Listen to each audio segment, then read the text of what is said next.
Tiens, je vous présente Marcel, mon premier maître d'apprentissage d'ébénisterie. C'est lui qui m'a appris ce que je ne connaissais pas pour l'ébénisterie. Bonjour. Alors ici, c'est un lieu qui est complètement chargé d'histoire et qui est complètement lié avec le Faubourg Saint-Antoine et toute l'histoire de l'ébénisterie et du bois. Et ben, ça continue. Et voilà, ici on est à Paris. C'est pas mal, hein.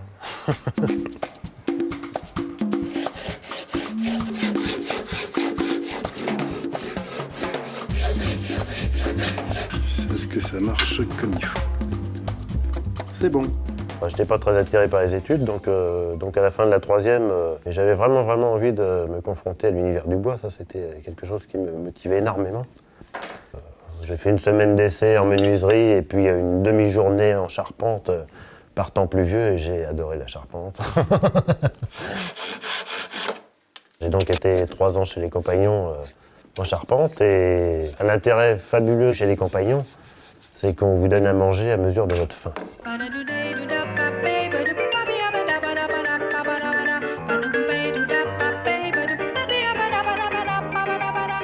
Après, je me suis dirigé, peut-être pour me reposer un peu l'hiver, pour avoir des journées plus calmes, vers l'architecture. Alors là, j'étais plus dessinateur, maquettiste, je m'occupais plus de ces parties-là. Et j'aurais pu continuer comme ça, mais j'ai attrapé un virus à ce moment-là, le virus de la percussion. Et je me suis dit, tiens, mais pourquoi acheter cher un instrument que, après tout, techniquement, je peux peut-être réaliser. Alors j'ai fabriqué les premiers instruments pour jouer moi. De fil en aiguille, j'ai fini par en faire un métier et en 85, je me suis mis à mon compte en tant que facteur de percussion. Voilà la caverne des tambours. Et celui-ci, c'est l'historique. C'est celui-là qui a joué pour le concert de Miles Davis. Mon petit tambour sur scène. Fabuleux.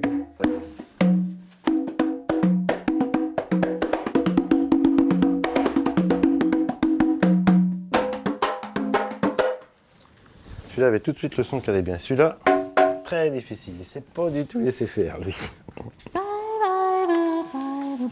Alors voilà la Bible des charpentiers, donc qui parle beaucoup des tracés de charpente, donc ce qu'on appelle le trait de charpente. Voilà notamment une pièce un peu dans l'esprit de ce que je fais.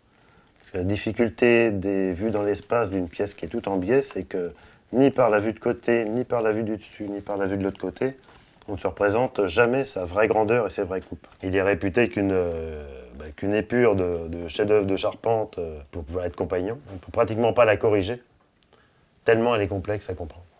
Donc c'est seulement en taillant les pièces qui vont la constituer qu'on saura si c'est bon ou si c'est faux. Oh,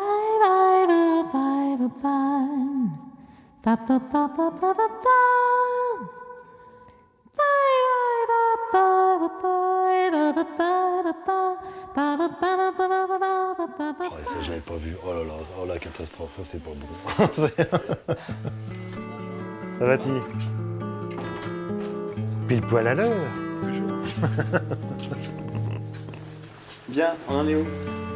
Eh bien, écoute, voilà. Alors. Donc ça, c'est le deuxième tirage. Donc là, on a refait le moule. D'accord. Et du coup, ça donne une pièce qui est un petit peu moins, par rapport à l'autre. Bien élancée. Ce qui est beau, c'est le double galbe comme ça.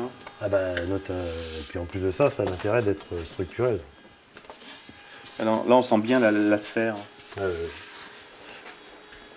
Ça, je dois dire que ce plaquage est surprenant, mais ça marche vachement bien. C'est pour recevoir de belles fesses.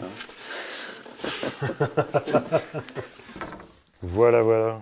Et puis là, j'en ai préparé un avec l'assise. Mais comme je t'avais dit, il y a un petit truc de... J'ai tendance à... Il faudrait pas mettre un petit apport structurel, à mon avis. Parce que là, c'est un peu... Très bien. Il faudrait qu'on puisse vraiment amener une structure qui à la fois structure l'assise et en même temps apporte une dimension esthétique. Bernard, il fait partie de ces artisans qui se renouvellent en permanence.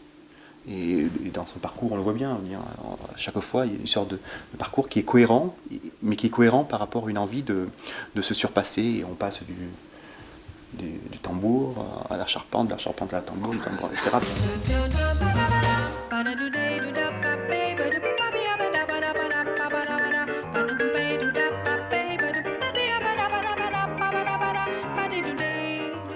projets sont de plus en plus intéressants et j'arrive à vivre exclusivement de projets de création. C'est vraiment la création, la construction. Ça, c'est mon truc, ça. Et voilà, il n'y a rien de collé, pourtant, ça tient. J'ai toujours été attiré par la difficulté, finalement. C'est comme ça, je fais avec et je développe la difficulté.